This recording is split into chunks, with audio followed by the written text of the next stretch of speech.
제가 이제 10년 정도 이 일을 해오고 있는데 제 글의 키워드를 굳이 얘기하자면 배려예요. 사람을 상대하는 것이 가장 힘들다지만 사람에게 가장 큰 힘이 되는 것도 사람의 말이잖아요.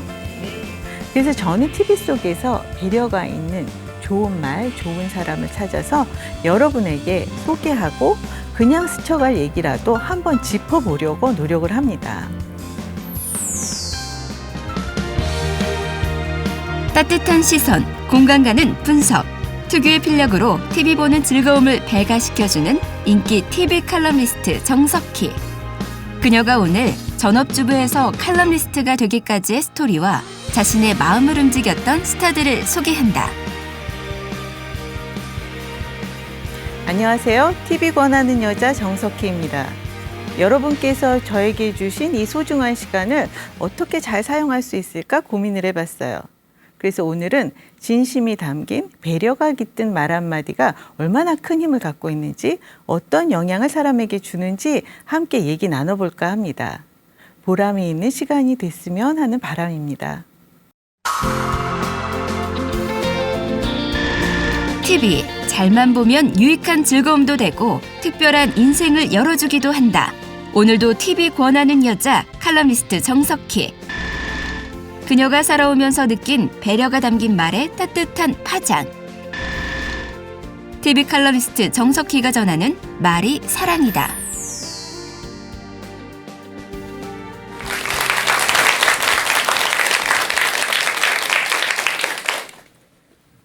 안녕하세요. 방송이나 언론 매체에서 저를 소개할 때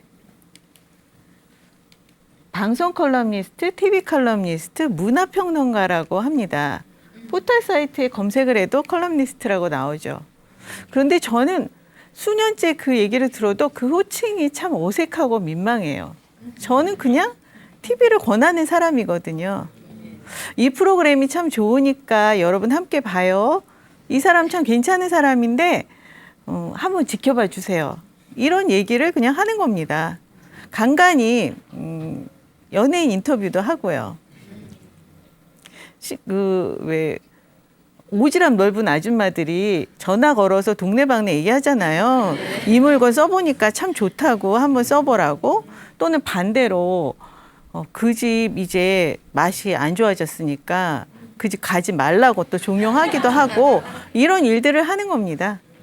여러분들도 다 하실 수 있는 일이에요. TV 다들 보시잖아요. 그런데 제가 방송 컬럼니스트가 된 이후에 이런 질문을 자주 받아요. 어떻게 방송 컬럼니스트가 됐나요? 보아하니 연예인도 자주 만나고 재미있어 보이는데 뭘 공부하면 방송 컬럼니스트가 되죠? 글쎄요.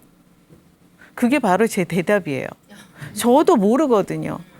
어떻게 계획을 세워서 뭘 공부해서 된 것이 아니라 어느 날 문득 그냥 되어 있었어요. 그러니까 만족할 만한 답을 드릴 수가 없죠. 첫 아이가 대학에 졸업하던 해에 심지어 40 중반을 넘어서 저는 방송 컬럼니스트가 됐습니다. 그러면 그전에는 뭘 했냐고요?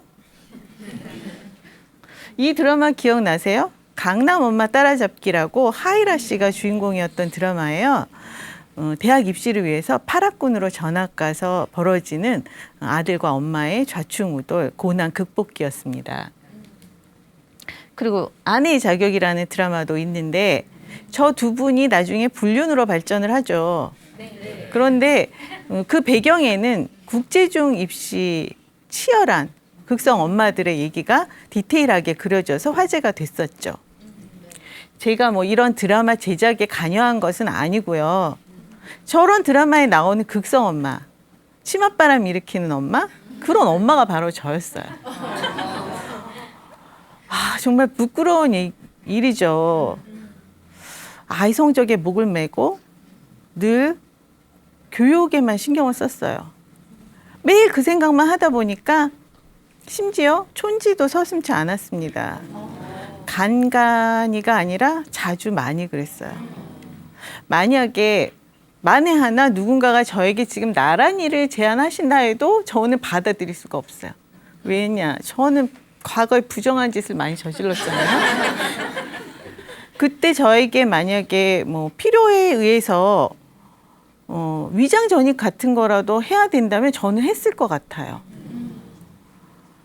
저는 1983년에 운전면허를 취득했는데 그 이후 지금까지 한 번도 범칙금 위반 고지서를 받은 적이 없거든요. 저는 이렇게 하지 말라는 일을 안 하고 사는 사람인데 그때는 제가 왜 그랬는지 모르겠어요. 이 사람은 살다가 정신줄을 살짝 놓을 때가 있다고 하죠. 제가 그랬나 봐요.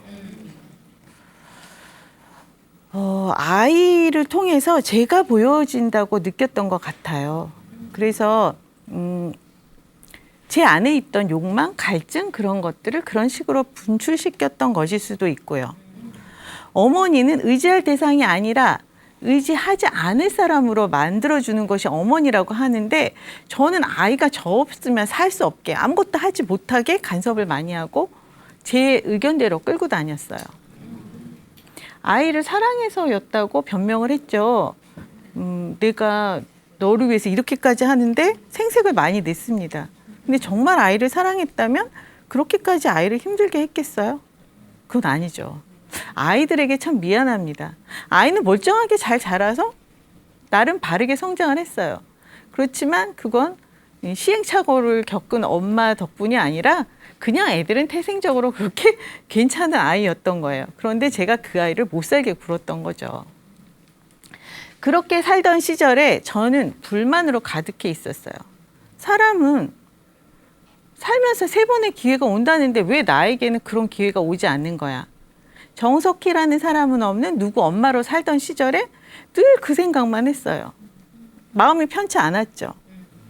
그런데 지금 와서 보니까 기회가 오지 않은 것이 아니라 기회가 와도 잡을 수 없었던 거예요. 왜냐하면 준비가 되어 있지 않으니까. 준비가 된 것이 없는데 뭘 잡을 수 있었겠어요. 다시 앞으로 돌아가서 그런 40 중반의 정석희라는 아줌마는 어떻게 해서 방송 컬럼니스트가 됐을까요? 곰곰이 생각을 해봤어요. 그랬더니 틈새 시장을 공략해라 그런 말이 있잖아요. 그 틈새하고 제가 잘 맞아떨어졌던 것 같아요. 제가 이 일을 시작했을 때가 우리나라 IT가 활성화되면서 아날로그가 디지털로 급격히 변하던 시점이었거든요. 그래서 이를테면 원고지에 글을 써서 우편으로 원고를 보내던 시스템이 워드로 글을 타이핑해서 메일에 첨부해서 보내는 시스템으로 바뀌었던 거죠. 그런 세상이었는데 저는 그 당시에 아이가 학교 가고 나면 심심하잖아요. 제 본 업무는 아이를 들볶는 일이었는데 대상이 없으니까. 저는 또 다른 여자분들처럼 뭐 쇼핑 이런 걸 좋아하지도 않아서 집에 잘 있었어요. 그래서 집에서 컴퓨터를 독학으로 익혔습니다. 그때 이제 퍼스널 컴퓨터가 대중화되기 전이었는데요. 저희 남편이 상당히 짠돌이 소리를 듣는 사람인데 굉장히 신중 구매를 하는 사람이에요. 근데 그때는 운명적이었는지 무슨 까닭인지 굉장히 고가의 컴퓨터를 남들보다 이르게 샀어요. 집에 컴퓨터가 있으니까 그냥 책을 사고 그때 PC 통신 시절이었거든요. 게시판 강좌를 보면서 게시판에 질문도 하면서 그렇게 컴퓨터 공부를 했어요. 워드도 배우고 포토샵도 익히고 그렇게 해서 제가 홈페이지를 만들었어요. 이게 제가 2000년 초반에 만든 홈페이지예요. 이 작게 글씨가 소유 카페라고 써 있는데 그게 소유가 제 아이디였어요. 근데 이제 카페처럼 이 홈페이지에 여러 사람들이 들어와서 의견 교환도 하고 정보도 공유하고 했으면 좋겠다는 생각에서 만들었었는데 이게 일일이 코드를 입력해서 이 그림판을 만들어서 쪼개서 굉장히 복잡한 방식으로 만드는 거여서 지금은 저는 할 수가 없어요. 다시 공부를 해야 되고 이런 작업이 필요하지도 않죠. 지금은 너무 잘 돼 있으니까. 근데 몇 년이 지났더니 포털에 카페라는 개념이 생겼더라고요. 그게 되게 신기했어요. 어쨌든 제가 이 홈페이지를 만들어서 뭔가 이제 그 인터넷 시장이 시작될 때 다른 사람들에게 이름이 조금 알려져 있었거든요. 그런데 언론 입장에서 보면 평론이라는 게 컬럼이라는 게 남녀 다양한 연령층의 얘기가 필요하겠죠. 중년 여성의 얘기도 하나쯤은 필요했을 텐데 그때 사실 교수님들도 컴퓨터를 잘 하지 못할 때였거든요. 급작스레 디지털화가 되었으니까. 그런데 반면 저는 의도치 않았는데 준비가 되어 있었던 거죠. 컴퓨터를 잘하는 사람이었던 거예요. 사실 저희 아들은 여기 남자 청년들도 계신데 좀 답답했을 거예요. 엄마가 어느 한계까지는 훨씬 아들보다 컴퓨터를 잘해서 다른 아들들처럼 엄마를 좀 속일 수가 없었어요. 뭐 지금은 역전이 됐지만. 그리고 제가 생각해 봤을 때 제가 컬럼니스트라는 직업의 거의 시작이지 싶어요. 예전에는 낮에 방송을 안 했잖아요. 그래서 재방송도 흔치 않았고 다시 보기라는 개념도 없었기 때문에 음악 칼럼, 영화 칼럼 이런 거는 존재했어도 방송 전문 칼럼은 존재하기가 어려웠죠. 150회씩 되는 일일극을 본방사수 할 수가 없잖아요. 그리고 이 드라마, 저 드라마, 같은 시간 내에 방송되는 드라마를 비교 분석할 수도 없고요. 다시 보기가 되고 다운로드가 되고 IPTV처럼 실시간 보기가 되면서 방송 컬럼니스트라는 직업이 자리를 잡을 수 있었던 거거든요. 그런데 인생도 일도 연애도 이 직업이라는 것도 타이밍인 것 같아요. 제가 그 시간대에 타이밍이 딱 맞은 거예요. 운이 좋았던 거죠. 그렇다고 뭐 컴퓨터를 잘해서 방송 컬럼니스트가 됐다고는 말할 수 없겠죠. 컴퓨터 실력 갖고 글을 쓸 수는 없으니까. 역시 그렇게 좀 한가하던 시절에 그때는 책 대여점이 동네마다 있었어요. 그때 책을 많이 봤어요. 책 대여점에 들어오는 신간을 거의 다 봤거든요. 그래서 아이가 일기를 썼더라고요. 엄마와 같이 밥을 먹고 싶다. 엄마가 자기 밥을 차려주고 책만 본다. 엄마가 책 안 봤으면 좋겠다. 이런 일기를 쓴 적도 있으니까 상당히 책을 많이 봤다는 얘기죠. 그리고 제가 또 잠이 없는 편이에요. 그래서 밤에 잠이 안 오면 TV를 많이 봤어요. 근데 이렇게 분석하면서 보게 되더라고요. 보통 그냥 넋놓고 보는 게 아니라 그게 재미있었어요. 공감이 가는 대사나 장면, 상황이 있으면 메모도 해두고 기억해두고 그랬어요. 그래서 연기자가, 감독이, 작가가 작품에 따라 어떻게 달라지고 변화하고 발전하는지 유심히 지켜봤습니다. 그리고 방송 컬럼니스트가 된 이후에는 이게 직업으로 여겨서 정말 열심히 TV를 봤어요. 제가 단언하건대 대한민국에서 저보다 TV를 많이 본 사람은 없을 거예요. 젊은이들이 어떻게 10년, 20년 된 그 정보를 따라올 수 있겠어요. 저는 그 기억이 다 쌓였다가 끄집어낼 수 있거든요. 그리고 요즘은 조금 기억을 끄집어내면 인터넷 검색해서 엮어서 뭔가가 만들어지잖아요. 그게 다 제 재산인 거예요. 그래서 스타들하고 인터뷰를 해보면 제가 그분이 출연한 작품, 방송보다 제가 더 많이 알고 있는 경우도 많아요.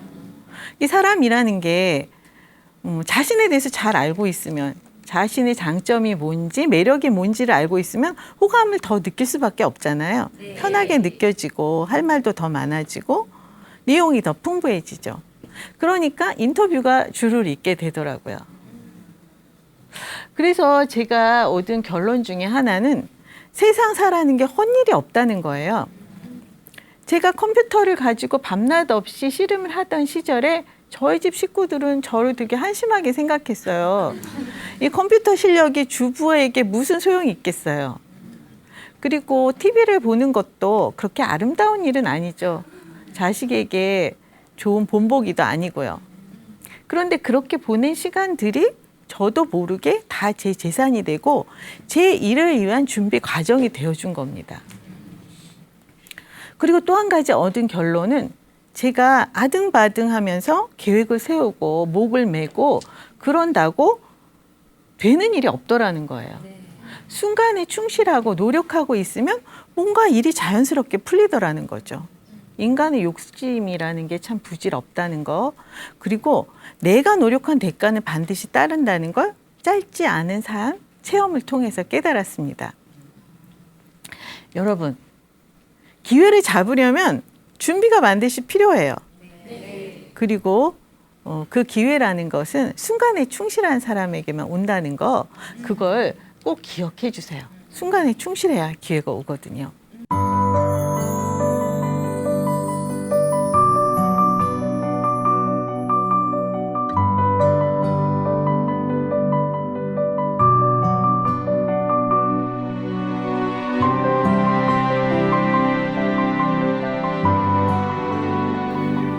그렇다면 이제는 누가 저에게 기회를 주었나? 그것도 말씀을 드려야겠죠. 제가 아까 홈페이지를 보여드렸는데요. 요즘은 뭐 파워블로거라든지 SNS를 통한 인재들이 많이 발굴되고 있지만 당시에는 이제 홈페이지 안에서 홈페이지끼리 문화 교류를 많이 했어요. 그래서 제가 홈페이지에 써서 올린 글을 보고 TV 관련 웹 매거진에 참관하시는 분들이 연락을 주셨어요. 그래서 매거진 T라는 TV 관련 웹 매거진의 참관 멤버가 됐고 그때 처음으로 방송 컬럼니스트, TV 컬럼니스트라는 명칭을 받게 된 거예요. 자, 그럼 이제 방송 컬럼니스트가 됐는데요. 글을 몇 편 썼다고 그게 뭐 컬럼니스트의 끝은 아니겠죠. 공감하고 찾아주고 아껴주는 독자들이 쭉 있어야지 되는데 제가 이제 10년 정도 이 일을 해오고 있는데 제 글의 키워드를 굳이 얘기하자면 배려예요. 쉽게 말해서 연기자가 캐릭터가 상황이 배려가 깃들어 있으면 칭찬을, 배려가 없으면 나무라는 식인 거죠. 사람을 상대하는 것이 가장 힘들다지만 사람에게 가장 큰 힘이 되는 것도 사람의 말이잖아요. 그래서 저는 TV 속에서 배려가 있는 좋은 말, 좋은 사람을 찾아서 여러분에게 소개하고 그냥 스쳐갈 얘기라도 한번 짚어보려고 노력을 합니다. 그런데요, TV를 학업 문화로 여기는 분들이 참 많아요. TV 보는 걸 한심하게 여기죠. 그래서 아이들 교육 때문에 TV를 아예 없앴다는 분들도 많아요. 종종 봅니다. 코드를 아예 가위로 끊어버렸다. 그런 분들도 계세요. 그리고 언론에서 종종 TV의 폐해에 대해서 논하기도 하죠. 그런데요, 저는 TV를 막 백해무익한 쪽으로 몰고 가시는 분들은 TV를 안 보잖아요. 그래서 TV의 장점에 대해서도 잘 모르시는 것 같아요. 물론 교육은 각자의 방식이긴 하지만 저는 아이와 함께 TV를 보면서 얼마든지 교육적으로 잘 활용할 수 있다고 생각합니다. 드라마를 보면서 이 상황이 우리가 어떻게 노력하면 어떻게 달라질까 얘기를 해볼 수도 있고 설명을 해줄 수도 있고 이 지금 무례한 아이에 대해서 토론을 해볼 수도 있는 거잖아요. 얼마든지 잘 활용할 수 있는 거예요. TV에는 막장 드라마만 있는 게 아니죠. 훌륭한 다큐멘터리도 참 많잖아요. 그리고 굳이 다큐가 아니어도 예능이나 토크쇼를 통해서도 좋은 말, 우리에게 도움이 되는 말들을 얼마든지 찾아낼 수 있습니다. 사람들은 무게 있고 학식 있고 연륜 있는 사람들의 얘기는 일부러 강연장으로 찾아가서 듣기도 하고 메모도 하고 그러죠. 그런데 저는 인생의 교훈이라는 건 그렇게 학식 있고 훌륭한 사람들만 주는 건 아니라고 생각해요. 누구나 인생의 교훈을 갖고 있잖아요. 경험을 통해서 얻은. 나이 어린 아이돌 가수에게도 있고 스포츠 스타에게도 있을 수 있죠.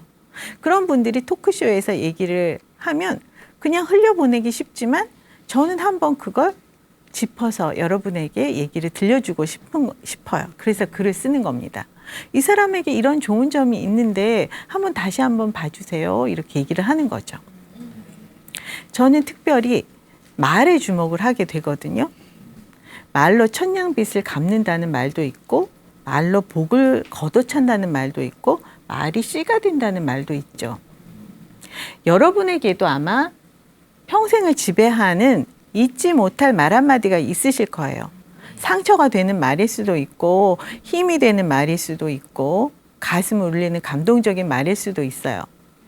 제 경험을 하나 말씀드리자면 제가 결혼하던 날 무려 30년도 더 전의 일입니다.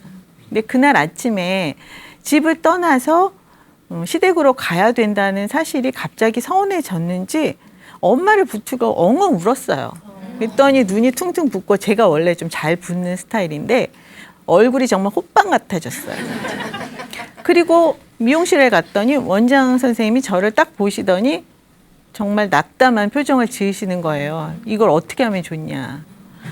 그래서 그분을 보고 제가 또 기가 막혀서 한심해서 또 울었죠. 더 부었겠죠.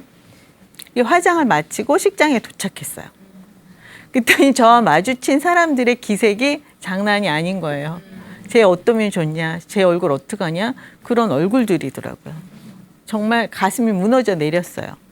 그런데 그날의 신랑이 지금 제 남편이죠. 제 남편은 좀 까칠한 스타일이라서 좋은 말을 안 하는 사람이에요, 평소. 그냥 칭찬보다는 그냥 타박만 하는 사람이죠. 반찬도 맛있으면 말을 안 하고 맛이 없을 때 지적할 짜다, 이게 뭐가 많다 이럴 때 얘기하는 사람인데 그날은 무슨 마음이었는지 제가 짠하게 보였던지 아니면 그 당시만 해도 콩깍지가 씌어서였는지 정말 환하게 웃는 얼굴로 정말 예쁘다라고 해줬어요. 감탄사를 내뱉어줬어요. 근데 진짜 거짓말이었을 수도 있는데 그 말이 그렇게 위안이 되더라고요. 그리고 그게 저에게 심리적으로 작용을 해서 그런지 부기가 좀 가라앉아서 결혼식을 시작했을 때와 패백했을 때 사진을 보면 얼굴이 좀 달라요.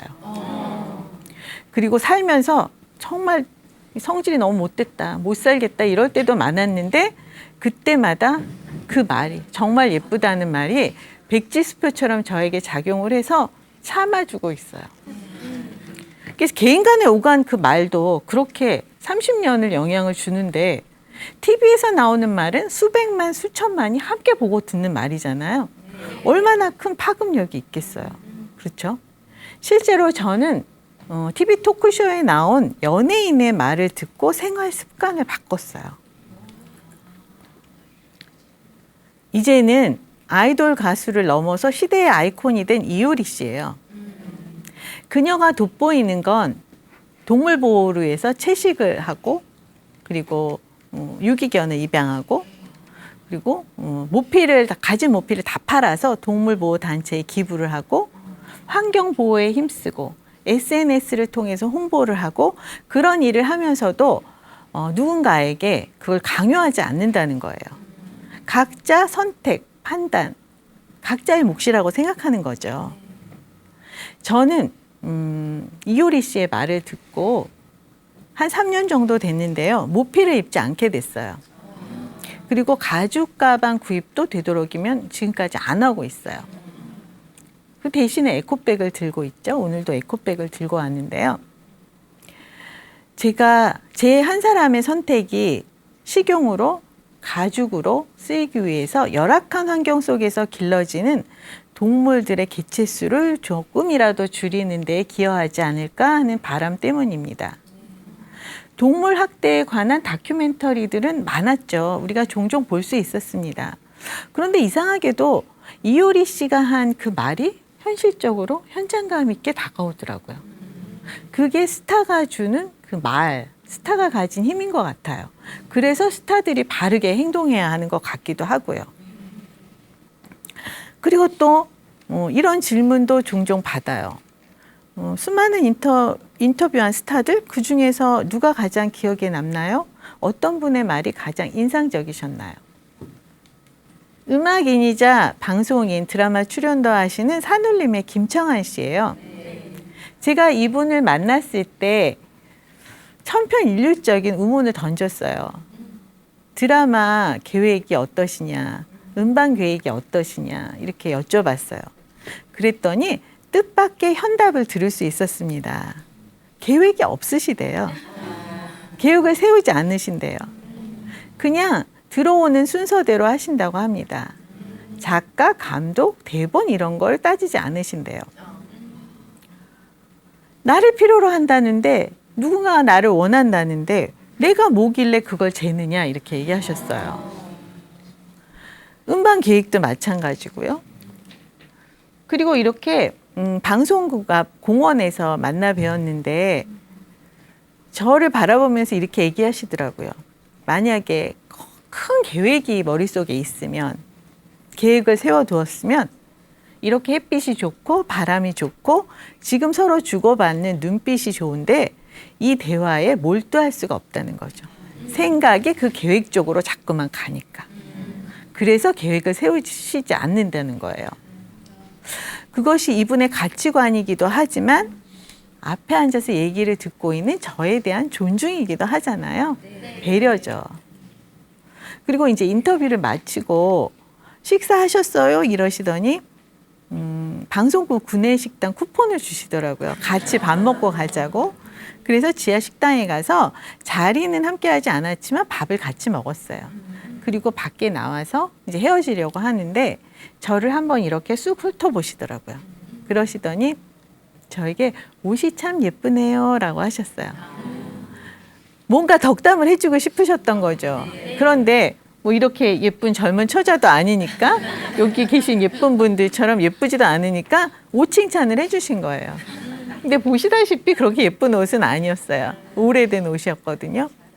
근데 칭찬을 해주고 싶으셨던 거죠.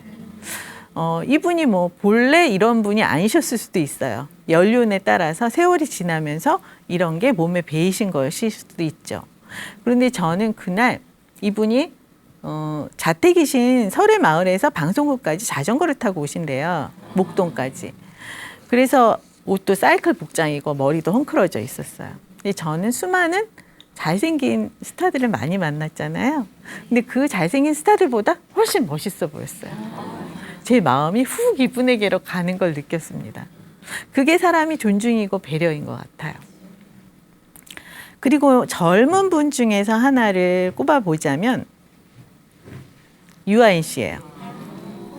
최근에 그 미래라는 드라마 때문에 굉장히 화제가 됐잖아요. 이 유아인 씨가 제 아들 또래예요. 그래서 제가 이 또래들이 어떤지, 이 청년들이 어떤지 잘 안다고 할 수 있는데 제가 봤을 때 이분은 남다른 사람이에요. 제가 완득이라는 영화 프로모션 때 처음 인터뷰를 했는데 제가 인터뷰를 신청해 놓고 났더니 SNS에 이분이 이렇게 올렸더라고요. 이 주에 인터뷰가 40개가 잡혀 있다. 그래서 제가 안 하겠다고 했어요. 왜냐하면 40개면 너무 빤하잖아요. 뭐 옷도 똑같고 내용도 똑같고. 그래서 안 하려고 했는데 영화 완득이를 봤더니 이 사람이 너무 크게 될 것 같은 거예요. 그래서 나중에는 저 같은 사람은 만날 수가 없게 될 것 같아요. 그래서 그냥 하기로 했어요. 그래서 만났는데 얘기 내용도 굉장히 좋았지만 나중에 다른 사람과의 인터뷰를 비교해 보니까 같은 질문이라도 다른 어휘를 써가면서 답을 하고 다른 쪽 방향의 답을 하고 뭐 부모님에 대해서 물었다면 이를테면 저한테 엄마 얘기를 했으면 저쪽에는 아빠 얘기를 하고 이런 식으로 다르게 대답하는 현명함을 지녔어요. 젊은 나이에 그러기가 쉽지 않죠. 그렇게 깊이 생각하고 얘기하기가 쉽지 않고요. 그리고 이제 인터뷰를 마치고 정말 인상적이어서 사진을 찍기로 했어요. 저는 보통 그렇게 사진을 잘 찍지 않는데 근데 사진을 찍었는데 이 친구가 사진을 찍는 순간 상체와 얼굴을 앞으로 조금 내미는 거예요. 여자들이 얼굴 크게 나오는 거 정말 싫어하잖아요. 그걸 해준 거예요. 근데 보통 대부분 남자 스타들이 점잖지 못하게 약간 뒤로 조금 뺍니다. 표 안 나게. 근데 이 친구는 오히려 앞으로 뽑아준 거예요. 물론 제 얼굴이 더 크지만 저 친구가 굉장히 많이 앞으로 내민 거예요. 그런 배려가 있는 거죠. 이러니 잘 될 수밖에 없어요. 아마 훨씬 더 잘 될 거예요. 확신합니다. 그리고 또 질문을 받아요.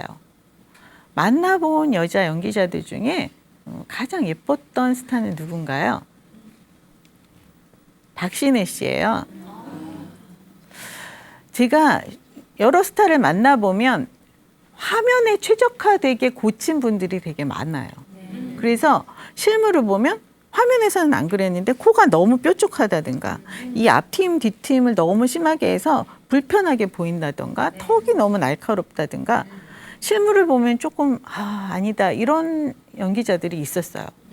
그런데 이 박신혜 씨는 정말 자연스러운 아름다움을 가지고 있더라고요. 소탈하고. 그리고 가장 제가 마음에 들었던 것은 이렇게 같이 인터뷰를 할 때 상대 배우가 뭔가 얘기를 하잖아요. 그럼 그 얘기를 정말 성의껏 경청을 해요. 그리고 얘기를 하다가 뭔가 부족한 부분이 있죠.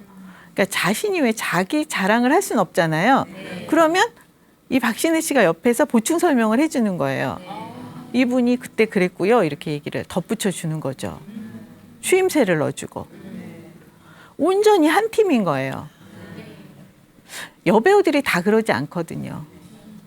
상대 배우가 얘기를 할 때 딴청을 부리거나 딴 생각을 하거나 심지어 스타일리스트에게 뭘 시키거나 이럴 때도 있어요.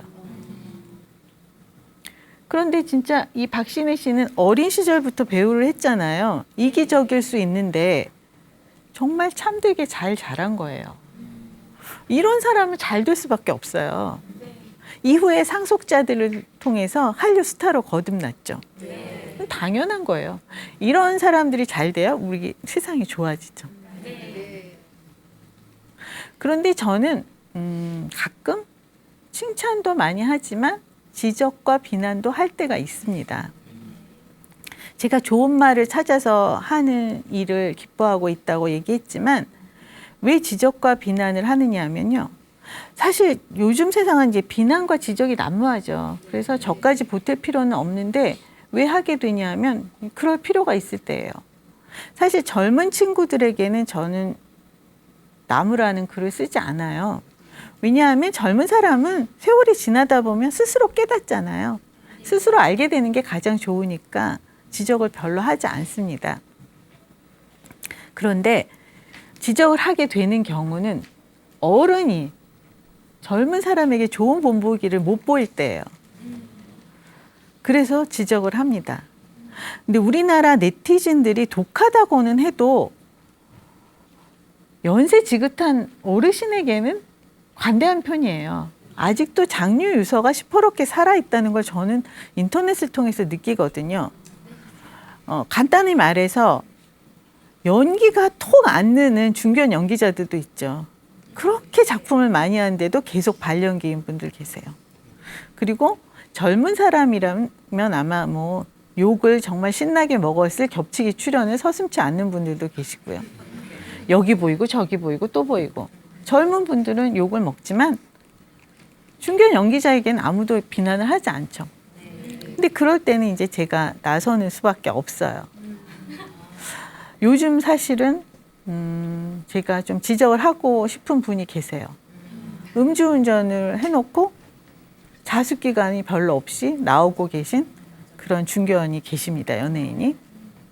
더구나 이번에 새로 들어간 프로그램이 음주운전으로 젊은 친구가 하차했는데 거기 들어가셨어요. 그래서 제가 요즘 그분을 지적하는 글을 쓸까 말까 고민을 하고 있는데 제가 왜 지적하는 글을 쓸 때 망설이냐 하면은요. 이상해요. 사람들은 칭찬한 글보다는 비난한 글을 더 좋아합니다. 그래서 제 이름을 포털에 검색하면 연관 검색어로 제가 언젠가 지적했던 분들의 이름이 뜨고 있어요.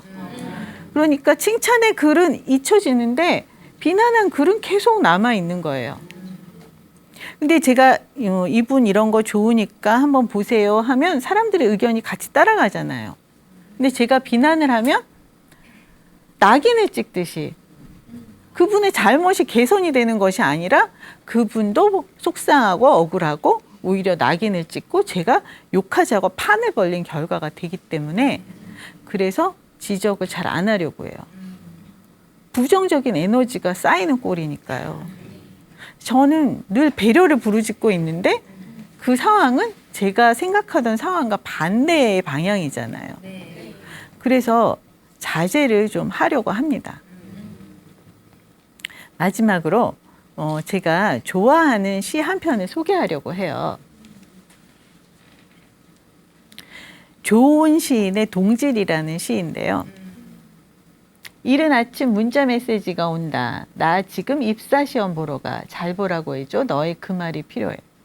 그런데 모르는 사람인 거예요. 다시 봐도 모르는 사람인 거죠. 메시지를 삭제해 버리려고 할 때 갑자기 앞에 지하철 안에서 전화기를 잡고 있는 추레한 젊은이가 눈에 들어오는 거예요. 시인이 생각합니다. 나도 그런 적이 있었다. 그때 나는 잡을 것도 없었고 잡고 싶은 것도 없었다. 그 감정을 못 이겨서 아무 데서나 잠이 들었다. 그래서 시인이 망설이다가 답장을 쓰는 거예요. 시험 잘 보세요. 행운을 빕니다. 이런 게 배려죠. 제가 책에서 본 또 다른 얘기가 있어요.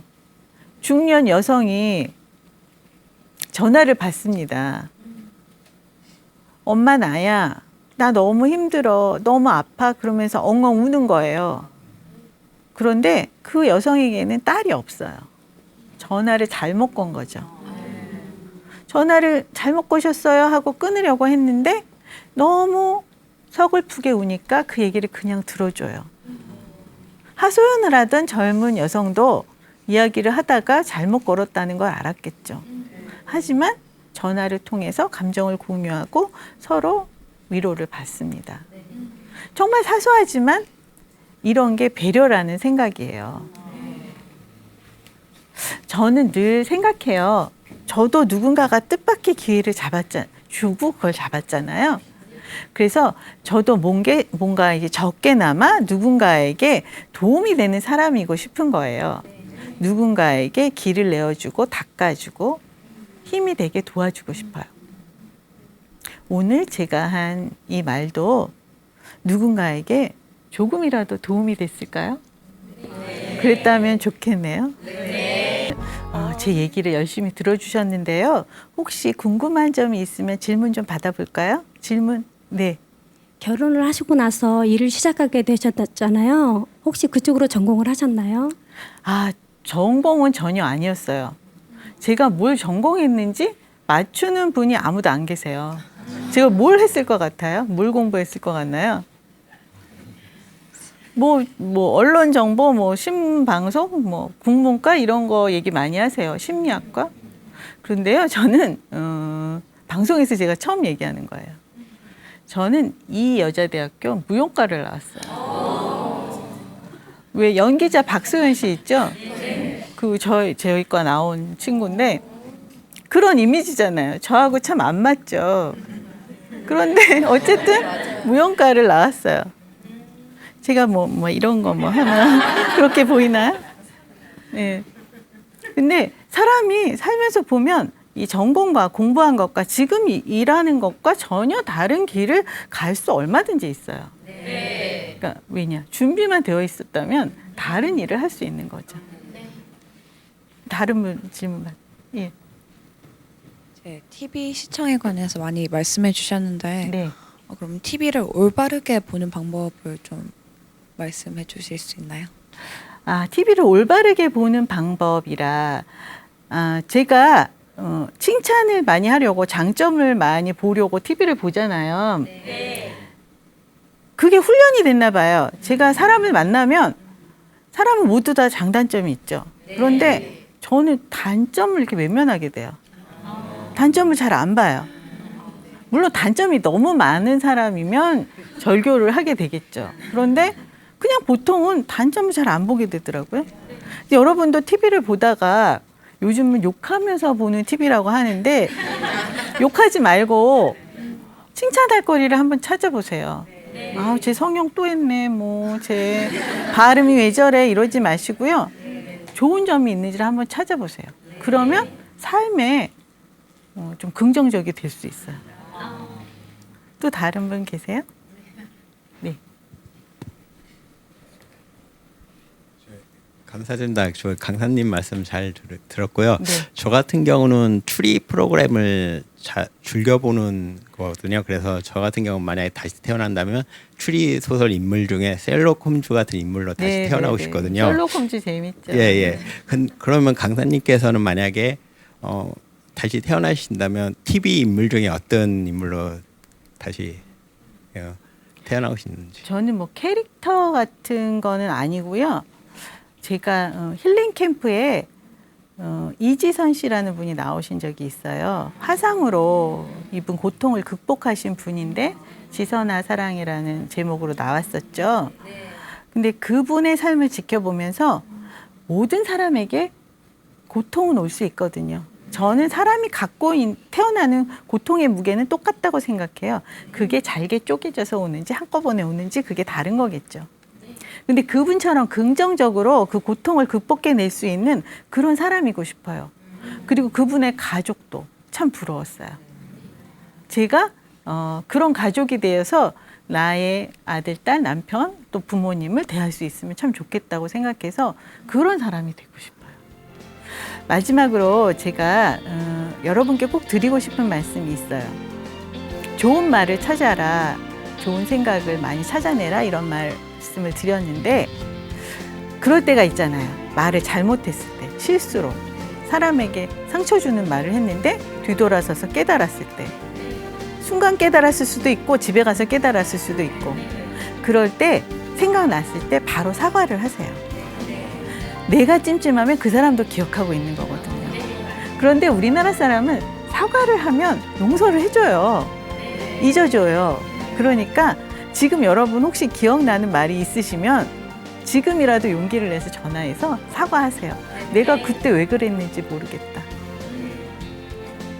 오늘 시간 내주셔서 고맙습니다.